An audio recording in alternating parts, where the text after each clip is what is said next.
Ancora una volta siamo riusciti ad approvare il bilancio di previsione, il bilancio del 2021 in tempo utile, entro fine anno, evitando l'esercizio provvisorio per i conti della Regione. Non è stato semplice, non è stato facile,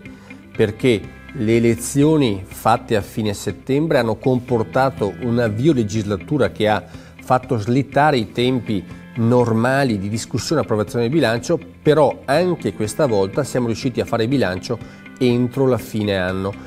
Quindi un veramente grazie alla Giunta, a tutta la struttura del Consiglio regionale, a tutti i consiglieri che anche in condizioni non semplici hanno comunque lavorato in maniera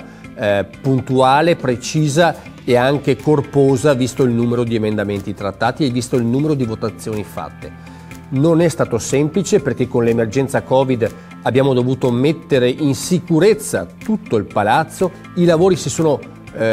tenuti comunque in presenza a Palazzo Ferrofini, in parte in aula, in parte nei propri uffici,